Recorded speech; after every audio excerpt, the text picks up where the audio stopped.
Mga style ng mga DDS. Mga sanay sa script, pero sablay at takot sa katotohanan.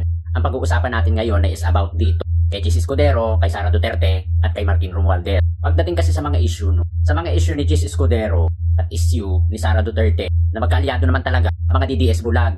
Kahit kompleto dokumento. Kagaya na lang nito ni Sara Duterte. Fact check, Duterte joint bank account is with Sara, not his wife. Kasi sinasabi doon na meron daw itong si Rodrigo Roa Duterte at saka yung kanyang asawa na joint account. Pero ang totoo, dinepositan ito ng 500 at ayon sa resibo ay lumabas na malinaw na ito ay hindi sa asawa ni Duterte. Malinaw na ito at joint account nila mag-ama. Ito ang resibo. Ayan o. Nag-deposit ng 500 at ayon sa resibo na ito ay Rodrigo Roa Duterte and Sara Zimmerman Duterte. Malinaw na malinaw. May resibo. Nagkaroon na rin ito ng issue sa COA, itong si Sara. Nauwi na nga sa impeachment na hinaharang ni Chis Escudero. Tapos sinanapan nila ng butas hanggang sa nakuha nila ng butas na meron daw puno na paglabag sa 1-year bar rule. So hindi na naman natuloy na archive. Misuse of public fund. May audit trail. Yung confidential fund na inubos in just 11 days. At yung 600 million plus in 2 years. COA report. Hindi ito blog post ha. Ito ay official na pinirmahan. Black and white. May red flag. Si Sara sa COA. Sa totoo lang, isa yung nababalik ng COA. At yung 73 million notice of disallowance. Diba? Tapos pinapalakpakan ng mga DDS si Sara.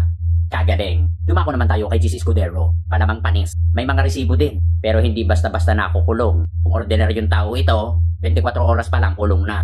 Dahil nga alam naman natin na itong si Chis Escudero may pagka-unkabogable. Pero this time, hindi siya doon nakalusot sa issue. Hindi na umubra yung kanyang poker face. DPWH use, idinrap ang kanyang pangalan. Oo, pangalan niya, malinaw na malinaw, nakalagay doon. Palamang panis. O, sino yun? Si Chis Escudero. Bernardo, name him on record district, detail is more under oath. O, diba? Malinaw na may mga ebidensya laban dito kay Sara Duterte at Chis Escudero. Pero, ewan ko kung bakit pinapalakpakan pa rin na mga syunga at bobong DDS. Pero, inuusig nila si Martin Romualdez. Sa dami ng akusasyon laban kay Martin Romualdez, ni isa, wala man lang kaso. Maraming mga reklamo. Hindi naman pwedeng puro reklamo lang. Kailangan may ebidensya, may patunay, may dokumento. At saka, wala namang red flag sa COA. Si Speaker Martin Romualdez that time. Walang reklamo ang ombudsman, walang testigo. Alam niyo kung bakit tinitirya o tinitira nila itong si Martin Romualdez. Ito ay parte ng pamumulitika. Ang aga-aga, kumbaga, politic demolition job against him. Ay nakakapagod nang sabihin sa mga DDS na pag-isipan, mag-isip. Kasi tila ba, nagtanim ang mga Duterte sa mga DDS ng buto, ng sitaw. Nung tumubo, sitaw pa rin. Hindi naman magtatanim ng maganda ang taong masama ang ugali at masama ang pagkatao, katulad ng mga Duterte. Tatanim ba sila ng mga magaganda? Hindi sila magtatanim ng mga magaganda. Kung ano sila, yun din ang itatanim nila, at yun din ang tutubo, at yun din ang mabubunga, at yun din ang bunga.